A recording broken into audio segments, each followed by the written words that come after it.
Hello students, आप सभी का स्वागत है सारजी ट्यूशन की एक नई क्लास में। और आज की इस क्लास में हम पढ़ने वाले हैं बेसिडियोमाइसिटीज़ के बारे में एंड ड्यूट्रोमाइसिटीज़ के बारे में कि इन क्लासेस की क्या प्रॉपर्टी होती है, इनके एग्जांपल्स क्या हैं एंड इनमें जो रिप्रोडक्शन है जो कि इम्पॉर्टेंट टॉपिक है फंगस में, वो किस तरीके से होता है। लेक्चर स्टार्ट करने से पहले आप सभी से रिक्वेस्ट है कि अगर आपने हमारा WhatsApp group and Telegram group join नहीं करा है तो उसको ज्वाइन कर लीजिएगा, क्योंकि वहाँ पे आपको क्या होगा, अगर आपको कोई डाउट है तो वो आप व्हाट्सएप ग्रुप पे पूछ सकते हो। और अगर आपको इस चैप्टर के नोट्स चाहिए या आपको इस चैप्टर के लिए प्रैक्टिस क्वेश्चन चाहिए तो वो आपको हमारे टेलीग्राम चैनल पे मिल जाएंगे। और अदर कोई भी जो अपडेट होगी आपके एग्ज़ाम से रिलेटेड, है ना, आपके एजुकेशन से रिलेटेड, वो सारी अपडेट्स भी आपको टेलीग्राम चैनल पे मिल जाएंगी, तो उसको अच्छे से या ज़रूर से ज़रूर ज्वाइन कर लीजिएगा। तो चलिए हम आज की क्लास पे वापस आते हैं और बात करते हैं किसकी, हम बात करते हैं बेसिडियोमाइसिटीज़ की। सबसे पहले हम बात करेंगे इसके हैबिटाट की। तो अगर मैं बात करूं बेसिडियोमाइसिटीज़ के हैबिटाट की कि बेसिडियोमाइसिटीज़ कहाँ पाए जाते हैं, तो जितने भी फंगस हो वो मोस्टली एज अ डिकम्पोजर काम करते हैं और पाए जाते हैं कहाँ, डेड एंड डिकेइंग सब्सटेंस पे। ठीक है, ये हर फंगस में अभी तक देखो हमने क्या कहते हैं, एक्टिनोमाइसिटीज़ के बारे में पढ़ा, हमने फाइकोमाइसिटीज़ के बारे में पढ़ा, हमने दोनों में ये देखा कि वो डिकेइंग सब्सटेंस के ऊपर पाए जाते हैं। इसी तरीके से बेसिडियोमाइसिटीज़ भी डेड एंड डिकेड सब्सटेंस के ऊपर पाए जाते हैं। कुछ बेसिडियोमाइसिटीज़ जो होते हैं वो वुड के ऊपर भी ग्रो करते हैं, यानी कुछ मेंबर्स जो होते हैं बेसिडियोमाइसिटीज़ के वो वुड के ऊपर भी ग्रो करते हैं। एंड वो मेंबर जो वुड के ऊपर ग्रो करते हैं उनको हम एक टर्म देते हैं एपिजाइलिक। क्या टर्म देते हैं? एपिजाइलिक टर्म देते हैं। इसके बाद अगर मैं बात करूं इनके स्ट्रक्चर की कि इनकी स्ट्रक्चर कैसी है, तो इनकी स्ट्रक्चर सेप्टेट होती है। सेप्टेट मतलब सेप्टा प्रेजेंट है, इस तरीके से इनकी स्ट्रक्चर होगी, है ना। और ये जो लेयर होती है इसको हम बोलते हैं सेप्टा। तो यहाँ पे सेप्टा क्या है? प्रेजेंट है। साथ ही साथ ये ब्रांच्ड भी हो सकते हैं, यानी यहाँ पे भी ऐसे एक ब्रांच निकल सकती है, ये ब्रांच हो सकते हैं। न्यूट्रिशन की बात करें तो न्यूट्रिशन फिर से वही है, सैप्रोफिटिक हो सकते हैं, पैरासिटिक हो सकते हैं, सिम्बायोटिक हो सकते हैं। इनके एग्जाम्पल्स की बात करें, एग्जाम्पल्स आपको याद होने चाहिए, हर एक क्लास के मैंने आपको बताया था। तो इनके एग्जाम्पल हैं toadstool, puffball, agaricus, ustilago and puccinia. ये सारे एग्जाम्पल आपको याद होने चाहिए। कौन कौन से? Toadstool, puffball, agaricus, ustilago and puccinia. आपको इसे अच्छे से याद करना है क्योंकि यहीं से क्वेश्चन बनेगा। ठीक है, आपको क्या करना है, इन एग्जाम्पल को एक बार याद करना है और फिर बिना देखे अपनी किसी कॉपी में 5 बार लिखना। ऐसे आपको ये एग्जाम्पल्स अच्छे से याद हो जाएंगे। अब हम आगे बढ़ते हैं और बात करते हैं इनमें रिप्रोडक्शन की कि इनमें रिप्रोडक्शन किस तरीके से होता है। तो सबसे पहले अगर मैं बात करूं वेजिटेटिव रिप्रोडक्शन की, तो वेजिटेटिव रिप्रोडक्शन में ये फ्रेगमेंटेशन शो करते हैं। क्या शो करते हैं? फ्रेगमेंटेशन। यानी कि ये मान लो कोई फंगस है, ये कोई फंगस है, इसका एक छोटा सा पार्ट इनसे टूट के अलग हो जाएगा और फिर वो एक कंप्लीट इंडिविजुअल बना लेगा। इस चीज़ को हम बोलते हैं फ्रेगमेंटेशन। एसेक्सुअल रिप्रोडक्शन की बात करें तो जो एसेक्सुअल रिप्रोडक्शन होता है बेसिडियोमाइसिटीज़ में वो अब्सेंट होता है। एसेक्सुअल रिप्रोडक्शन जो है बेसिडियोमाइसिटीज़ में वो अब्सेंट होता है। जैसे कि क्योंकि यहाँ पे एसेक्सुअल स्पोर अब्सेंट है, यहाँ पे क्या है, एसेक्सुअल स्पोर अब्सेंट है और यहाँ पे कोई एसेक्सुअल फ्रूटिंग बॉडी नहीं बनती। क्योंकि एसेक्सुअल फ्रूटिंग बॉडी नहीं बनी तो स्पोर भी नहीं बन रहे। ठीक है, चलिए अब हम बात करते हैं सेक्सुअल रिप्रोडक्शन की। सेक्सुअल रिप्रोडक्शन की अगर मैं बात करूं तो इनके पास सेक्स ऑर्गन अब्सेंट होते हैं। हम ऐसा क्यों बोल रहे हैं सेक्स ऑर्गन अब्सेंट है? क्यों? क्योंकि यहाँ पे गैमिट नहीं बनते, क्योंकि यहाँ पे गैमिट नहीं बनते। अब आप बोलोगे कि अगर गैमिट नहीं बन रहे तो ये सेक्सुअल रिप्रोडक्शन किस तरीके से है? यहाँ पे होता ये है कि गैमिट के जगह पे 2 इंडिविजुअल हाइफे आपस में फ्यूज कर जाते हैं। क्या कहा मैंने? कि गैमिट की जगह पे यहाँ पे हाइफे फ्यूज कर जाते हैं। जैसे कि यहाँ पे देखिए मैंने फ्लो डायग्राम या साइकिल बनाई है इस बेसिडियोमाइसिटीज़ की। यहाँ पे एक ये सोमैटिक हाइफे है, एक ये सोमैटिक हाइफे है जो कि सेम स्पीशीज को बिलोंग करते हैं। किसको बिलोंग करते हैं? सेम स्पीशीज को, यानी कंपैटिबल टाइप हाइफे हैं। अब होगा क्या कि ये दोनों हाइफे पहले आपस में एक दूसरे के साथ फ्यूज होंगे एंड वो जो फ्यूजन होगा वो होगा प्लाज्मोगैमी। प्लाज्मोगैमी में मैंने आपको बताया कि सिर्फ और सिर्फ प्लाज्मा मेम्ब्रेन और साइटोप्लाज्म फ्यूज करता है, न्यूक्लियाई फ्यूज नहीं करते। क्या क्या फ्यूज करता है? प्लाज्मा मेम्ब्रेन और साइटोप्लाज्म फ्यूज करता है, न्यूक्लियस फ्यूज नहीं करता प्लाज्मोगैमी में। ठीक है, तो प्लाज्मोगैमी होती है और प्लाज्मोगैमी होने की वजह से यहाँ पे डाइकैरियोन हाइफे का फॉर्मेशन होता है। डाइकैरियोन हाइफे हम क्यों बोल रहे हैं? क्योंकि यहाँ पे हाइफे में क्या है? 2 न्यूक्लियाई हैं, इसलिए इसको डाइकैरियोन हाइफे हम बोल रहे हैं। अब इस डाइकैरियोन हाइफे से क्या बनती है? डाइकैरियोटिक माइसीलियम बनती है। क्या बनती है? डाइकैरियोटिक माइसीलियम बनती है। अब ये डाइकैरियोटिक माइसीलियम जो होता है, ये डाइकैरियोटिक माइसीलियम जो होता है, ये फ्रूटिंग बॉडी का फॉर्मेशन करता है। किसका फॉर्मेशन करता है? फ्रूटिंग बॉडी का, जिसको हम नाम देते हैं बेसिडियोस्पोर। क्या नाम देते हैं? क्या नाम देते हैं? बेसिडियोकार्प नाम देते हैं। फ्रूटिंग बॉडी को क्या नाम देते हैं? बेसिडियोकार्प। और ये जो सेक्शन होता है जहाँ पे इसके स्पोर्स बनेंगे, जहाँ पे इसके स्पोर बनेंगे, जैसे मान लीजिए अगर ये फंगस है और ये वाला जो पोर्शन है जहाँ पे स्पोर बनेंगे, तो इस पोर्शन को हम नाम देते हैं बेसिडियम। क्या नाम देते हैं? बेसिडियम नाम देते हैं। स्ट्रक्चर इनकी कुछ इस तरीके से होगी, ठीक है, इस तरीके से होगी और नीचे स्पोर बनेंगे, तो इस नीचे वाले पार्ट को हम क्या बोलेंगे? बेसिडियम बोलेंगे। अब इस बेसिडियम में होता क्या है? इस बेसिडियम में ध्यान से समझिएगा। सबसे पहले ये जो बेसिडियम है, जो कि पार्ट है बेसिडियोकार्प का, और बेसिडियोकार्प क्या है? बेसिडियोकार्प हमारी फ्रूटिंग बॉडी है। तो होता ये है कि बेसिडियम में सबसे पहले ये आप क्या देखोगे? डाइकैरियोटिक स्टेज देखोगे, डाइकैरियोटिक स्टेज देखोगे।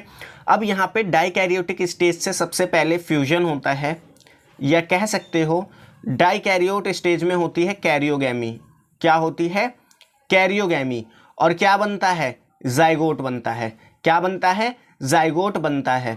अब इस जाइगोट में मियोसिस होती है, इस जाइगोट में मियोसिस होती है और फिर जाके बेसिडियोस्पोर बनता है। क्या बनता है? फिर जाके बेसिडियोस्पोर्स बनता है और ये बेसिडियोस्पोर फिर आगे चल के हाइफे बनाते हैं। तो यहाँ पे आपको जो सबसे ज़्यादा समझने वाली बात है वो ये है कि यहाँ पे जो कैरियोगैमी होती है, जो कैरियोगैमी होती है, जो कैरियोगैमी होती है, यानी कि जो फ्यूजन होता है न्यूक्लियाई का, जो फ्यूजन होता है न्यूक्लियाई का, वो काफ़ी देर से होता है, वो काफ़ी देर से होता है। यहाँ पे देखो, जब फ्रूटिंग बॉडी बन गई है, उस फ्रूटिंग बॉडी के बनने के बाद कैरियोगैमी हुई है, उस फ्रूटिंग बॉडी के बनने के बाद कैरियोगैमी हुई है ना। और ये कैरियोगैमी हुई किस में है? ये कैरियोगैमी हुई है बेसिडियम के अंदर। जब बेसिडियम बन गया तो उस बेसिडियम के बाद कैरियोगैमी हुई है, एंड उस कैरियोगैमी से क्या बना? जाइगोट। एंड फिर इस जाइगोट में क्या हुआ? मियोसिस हुई और बेसिडियोस्पोर्स का फॉर्मेशन हुआ। अब आप में से कई बच्चे ये पूछेंगे कि बेसिडियोस्पोर एक्सोजीनस होते हैं कि एंडोजीनस? तो जो बेसिडियोस्पोर होते हैं हमारे, वो एक्सोजीनस होते हैं, क्योंकि ये मान लो आपका बेसिडियोस्पोर है, ये पेंसिल मान लो आपका बेसिडियोस्पोर है, तो वो इस पे यहाँ पे ऐसे गुच्छे में लगते हैं, ठीक है, इसलिए क्या होते हैं? एक्सोजीनस होते हैं। अब इसको देखो, मैंने थोड़ा रिटर्न वे में भी लिखा है ताकि आपको और अच्छे से समझ आए कि हमने 2 सोमेटिक हाइफे लिए जो कि सेम स्पीसीज को बिलोंग करते थे। इनमें हुई प्लाज्मोगैमी, और प्लाज्मोगैमी होने के बाद क्या बना? डाइकैरियोटिक हाइफे बना। अगर मैं इस डाइकैरियोटिक हाइफे की प्लॉइडी पूछूं तो वो n+n होगी, क्योंकि यहाँ पे 2 न्यूक्लियस हैं और 2 न्यूक्लियस अभी फ्यूज नहीं हुए हैं। ध्यान से सुनना इस बात को कि जो न्यूक्लियस है वो अभी फ्यूज नहीं हुए हैं, इसलिए यहाँ पे प्लॉइडी क्या है? n+n है। अब इस डाइकैरियोटिक हाइफे से क्या बना? Dikaryotic mycelium. और माइसीलियम की भी प्रॉपर्टी कैसी है? n+n, क्योंकि यहाँ पे अभी फ्यूजन या कैरियोगैमी नहीं हुई है, इसलिए यहाँ पे भी प्लॉइडी क्या है? n+n। अब इस डाइकैरियोटिक माइसीलियम से फ्रूटिंग बॉडी बनी, जिसको हमने क्या नाम दिया? बेसिडियोकार्प नाम दिया। क्या नाम दिया? बेसिडियोकार्प। अगर मैं आपसे इस बेसिडियोकार्प की प्लॉइडी पूछूं तो वो भी n+n है। क्यों? क्योंकि कैरियोगैमी अभी भी नहीं हुई, कैरियोगैमी अभी भी नहीं हुई। इसके बाद बेसिडियम बना। बेसिडियम कहाँ पे प्रेजेंट होता है? फ्रूटिंग बॉडी में। बेसिडियम की प्लॉइडी क्या होगी? वो भी n+n होगी। क्यों? क्योंकि अभी कैरियोगैमी नहीं हुई। इस चीज़ को ध्यान से रखना कि कैरियोगैमी यहाँ पे बहुत देर से होती है।